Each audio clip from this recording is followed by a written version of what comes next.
Ils sont très influents aux quatre coins du monde. Ce sont les éminences grises, parfois les plus importantes au monde. Ils sont aussi africains, ils sont camerounais, comme le professeur Théodore Ngathiouk qui est présent sur ce plateau de la chaîne panafricaine et de Diaspo Connect Africa au cœur d'un événement qui est très très couru. Il s'agit du prix du leadership, du prix africain du leadership de santé, qui certainement ce soir fera de vous un des lauréats.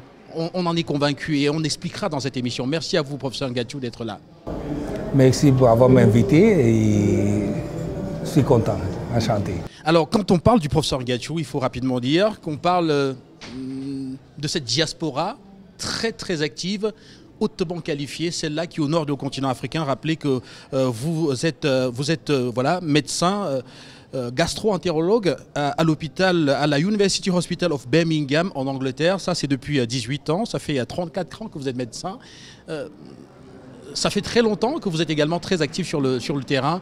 D'ailleurs, on parlera de votre projet à Douala, au Cameroun, qui vise à apporter des soins assez pointus aux populations camerounaises. On en parlera. Mais d'abord, tout de suite, je voudrais avoir le regard du professeur sur cette organisation, sur cette 6e édition de ces awards, qui fera certainement de vous, je viens de le dire, un des lauréats. Quel est le regard que vous portez là-dessus? Pour les awards de leadership en santé au Cameroun et en Afrique, moi je crois que c'est quelque chose de très important parce que les médecins ne sont pas beaucoup reconnus pour les efforts qu'ils font dans leur travail. Tout le monde sait que je vais à l'hôpital, je vais voir un médecin, je sors, je serai guéri. Mais les gens ne pensent pas que si le médecin se trompe, c'est la vie.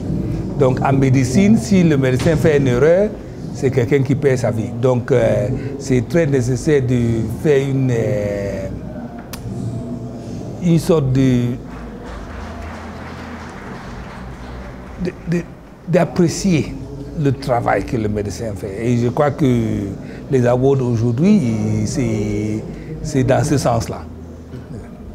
Et en parlant, et ce soir, vous êtes, on pourrait le dire ainsi, nominé dans 2 catégories, même si ce n'est pas vraiment une nomination, c'est-à-dire, parce que de par votre statut, il serait difficile de parler de nomination, mais en tout cas, vous êtes pressenti dans 2 catégories ce soir pour remporter des prix. D'abord, vous-même en tant que personne, en tant que personnalité, en tant que médecin, pour votre carrière, et aussi l'entreprise que vous êtes en train de fonder au Cameroun, à savoir Premier Hospital, j'espère que je prononce, Premier Health Center, qui est à Douala au Cameroun.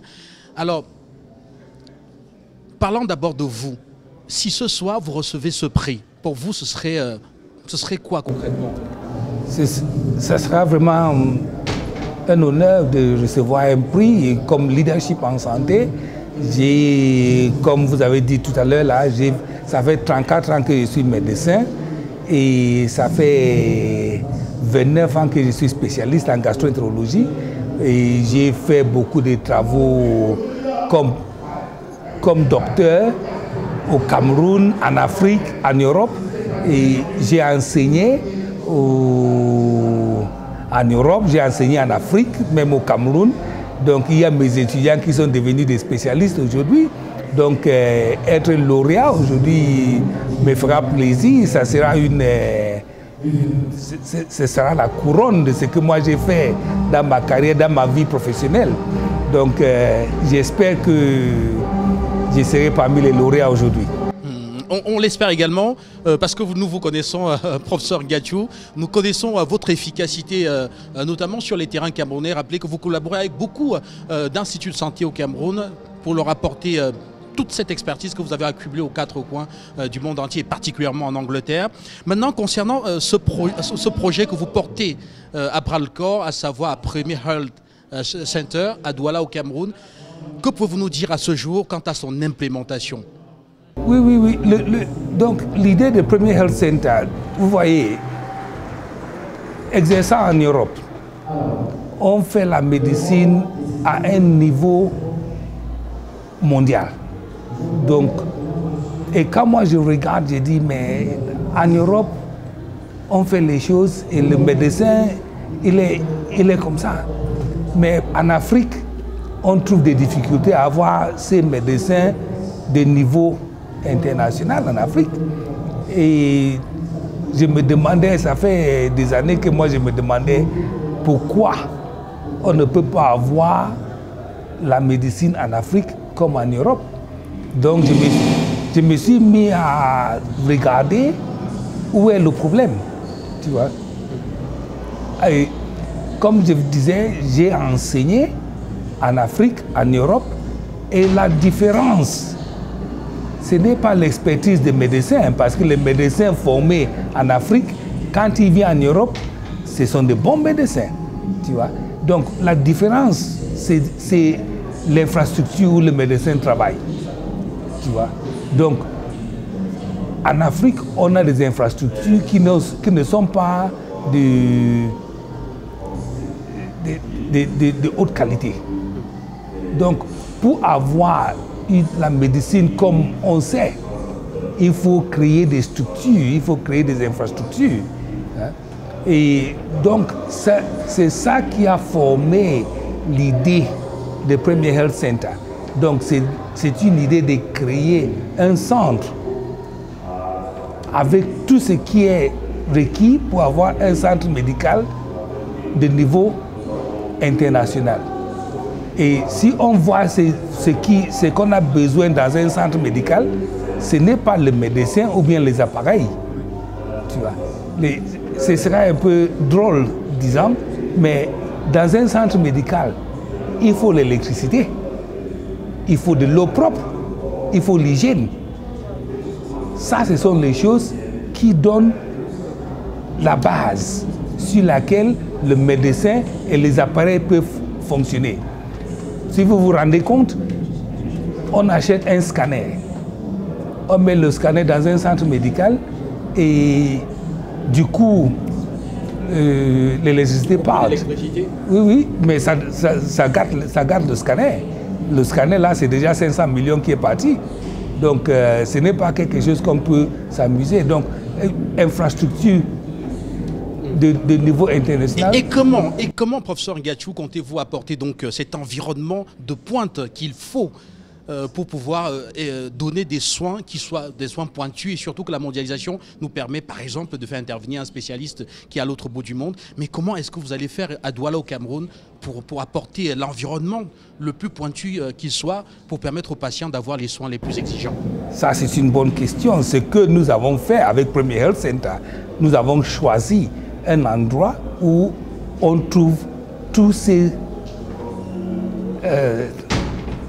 comment je peux dire, les commodités, l'environnement, cet environnement déjà présent. Donc on a installé au Grand Mall, là où il y a l'électricité et il y a le groupe électrogène de support. Donc si on a des problèmes, il y a le groupe électrogène qui démarre tout de suite. On a notre onduleur pour le centre. Donc le centre a un onduleur qui va maintenir l'électricité pendant que le groupe reprend. Et l'environnement est propre. On a de l'eau propre qu'on peut utiliser. Donc ça forme la base de la structure qu'on a créée. Tu vois. Et on a créé cette structure sur cette base, et la structure est créée avec l'idée de créer un centre médical. Ce n'est pas la maison de quelqu'un qu'on a converti en un centre médical. Ça, c'est un centre médical créé. Donc, la circulation de malades est bien calculée, est bien organisée. Un malade qui entre, il sait où se trouve la salle d'attente, il sait où se trouvent les salles de consultation, parce que c'est automatique. Quand tu entres dans un hôpital, tu sais où aller. Donc, en créant cette infrastructure, on a déjà créé quelque chose de pointe sur laquelle on peut mettre les appareils, la technologie, ce qu'on veut.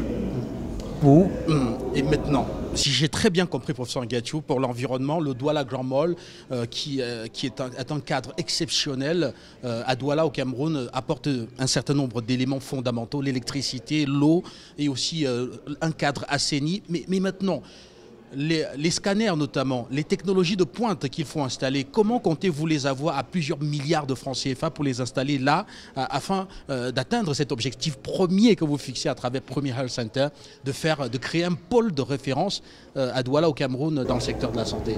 Oui, ce qui est important, c'est de savoir que la médecine,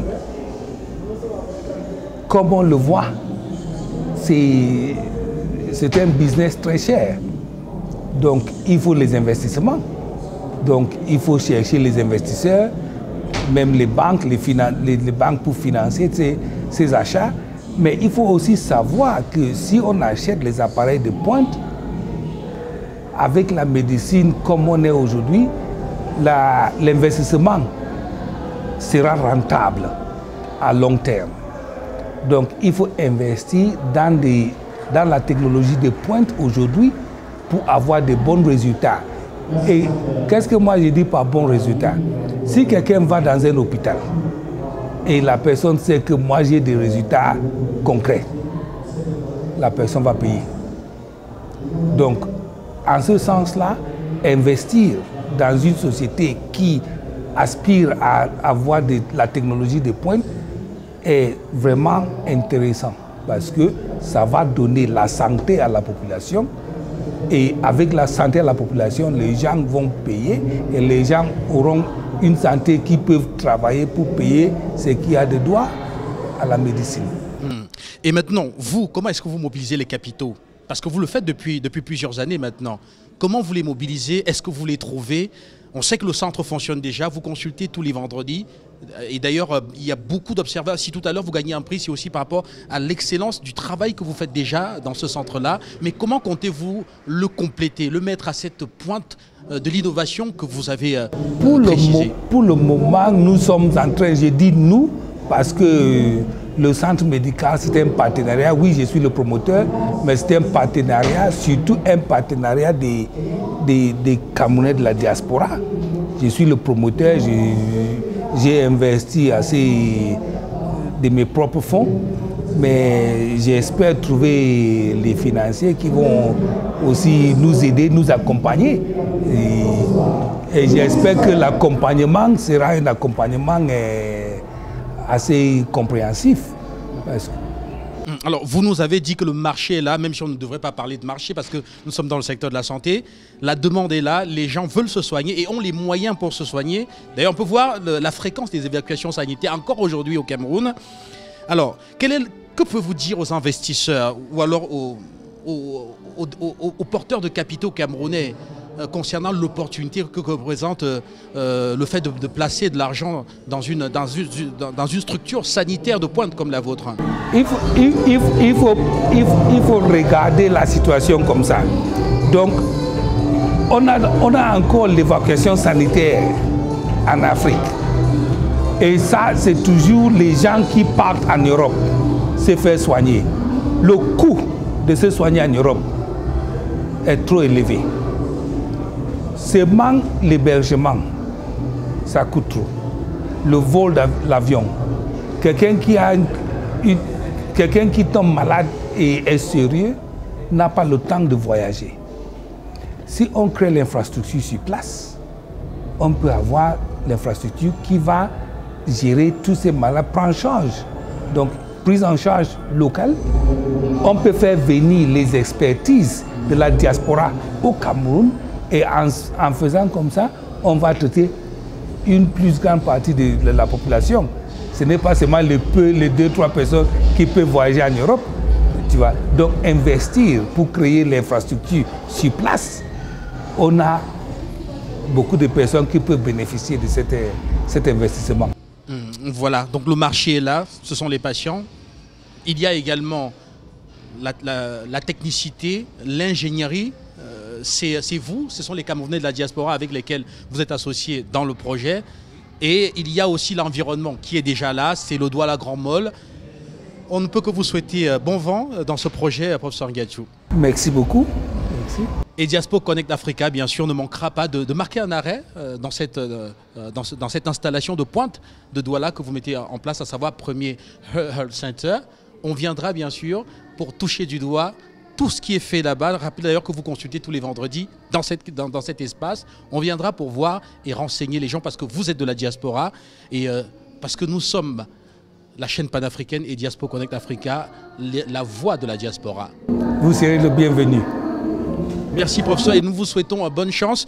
En ce moment en salle, les gens, enfin il y a du divertissement, mais tout à l'heure ce sera le grand moment et on saura si vous avez remporté ou pas les différents prix que nous attendons d'ailleurs, nous qui vous connaissons. Merci professeur. Merci beaucoup. Merci.